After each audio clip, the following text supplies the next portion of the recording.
एक वक्त था जब ब्यूटी का मतलब होता था ग्रेस। आज ब्यूटी का मतलब है बोटॉक्स। और सबसे शॉकिंग पार्ट, जो इस ऑब्सेशन में डूबी हुई है वही सबसे ज्यादा डिनाई भी करती है। वेलकम टू बॉलीवुड, जहाँ रियलिटी को फिल्टर करना भी एक आर्ट बन चुका है। आपने मौनी रॉय का लेटेस्ट रेड कारपेट लुक देखा ही होगा। चेहरा इतना स्मूथ, इतना स्ट्रेच्ड कि लोग कंफ्यूज हो गए। ये मेकअप है या मेडिकल अपग्रेडेड स्किन? स्माइल में इमोशन कम था, एक्सप्रेशन फ्रीज लग रहे थे, और फिर भी जवाब वही old school celeb style, just a bit of skin care and water. लेकिन जो दिख नहीं रहा वही सबसे लाउड सच है। बोटॉक्स लेना गलत नहीं है, लेकिन उससे छुपाना, झूठ बोलना और अनरियलिस्टिक ब्यूटी का प्रेशर नॉर्मल बनाना, ये प्रॉब्लम है। और मौनी रॉय और गौरी खान जैसे रीसेंट वायरल लुक्स सिर्फ इंडिविजुअल चॉइसेस नहीं है, ये बॉलीवुड का साइलेंट बोटॉक्स ऑब्सेशन का सिम्टम्स है। आज बात करेंगे इस डिनायल कल्चर के पीछे छुपी इनसिक्योरिटी और बोटॉक्स के ओवर यूज की उन साइड इफेक्ट्स की जिनके बारे में कोई सेलिब्रिटी खुलकर नहीं बोलता। बोटॉक्स एक इंजेक्शन है जो फेशियल मसल्स को टेम्परेरी फ्रीज करता है ताकि रिंकल्स स्मूथ हो जाए। ओरिजिनली यूज होता था मेडिकल कंडीशंस के लिए, लेकिन अब red carpets, brand deals, filters और फ्लॉलेस इंस्टाग्राम के जमाने में बोटॉक्स एक ब्यूटी शॉर्टकट बन चुका है।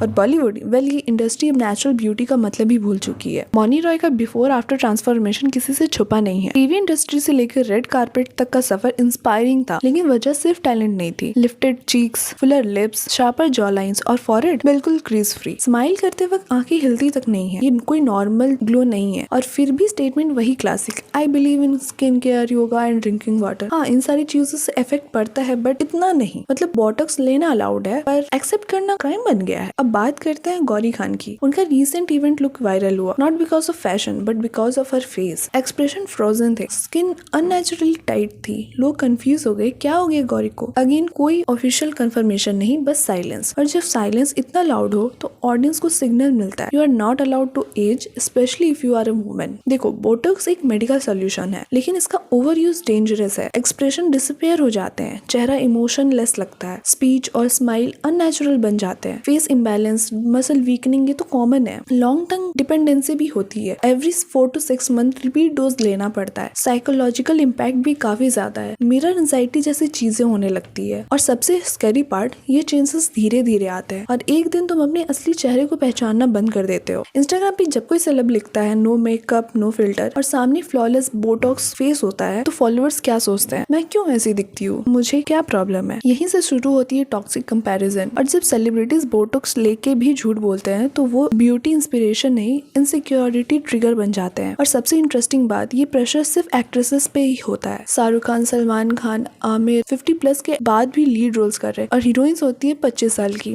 लेकिन एक फीमेल एक्टर जैसी ही थोड़ा मैच्योर दिखे, कमेंट शुरू हो जाते हैं, she looks tired, old, finished. तो बोटॉक्स लेना सर्वाइवल बन जाता है। लेकिन सच बोलना, बॉलीवुड में समझा जाता है कि तुमने अपना करियर पे ब्रेक लगा दिया है, लेकिन सब ऐसे नहीं है। समीरा रेड्डी ने ओपनली एजिंग एक्सेप्ट किया, तबू बोटॉक्स को रिजेक्ट करके ग्रेस से ग्लो करती है। और कई सारे ऐसे एग्जाम्पल हैं बिना बोटॉक्स वाले। ये लोग प्रूव करते हैं एजिंग इज नॉट अगली, प्रिटेंडिंग इज। और ये मैसेज ज्यादा जरूरी है आज के इंस्टाग्राम परफेक्शन वाले जमाने में। तो जब मौनी रॉय और गौरी खान बोटॉक्स लें, इट्स देयर चॉइस। लेकिन जब वो डिनाइल करते हैं और लोगों को ये बिलीव करवाते हैं कि नेचुरल ब्यूटी ऐसी ही होती है, तो वो सिर्फ अपना चेहरा फेक नहीं कर रहे, सोसाइटी का एक ब्यूटी स्टैंडर्ड भी डिसऑर्ड कर रहे हैं। सेलेब, इन्फ्लुएंसर्स, ये सारे उस लेवल पे बैठे हुए जिन्हें देखकर major part of audience influence होती है। उनके ऊपर एक रिस्पॉन्सिबिलिटी होती है, व्हाटएवर दे आर डूइंग, या तो उसके बारे में कन्फ्रंट कर दो लोगों को, या फिर उनके साइड इफेक्ट्स बता दो। एटलीस्ट उसके बाद लोगों के पास चॉइसेस होती हैं कि आगे वो ये करना चाहती है या नहीं। आप ट्रीटमेंट्स ले रहे हो लेकिन वो सारी चीजें एक्सेप्ट नहीं कर रहे हो, तो एक मैसेज जाता है ऑडियंस के ऊपर कि या तो आप रियल नहीं हो उनके साथ, और इनडायरेक्टली उनकी इनसिक्योरिटी को हिट कर रहे हो। That's all for now. I hope you like it. If you did, please like and share. And if you want to stick around me, then please subscribe. I'll catch you in the next video. Till then, take care and bye.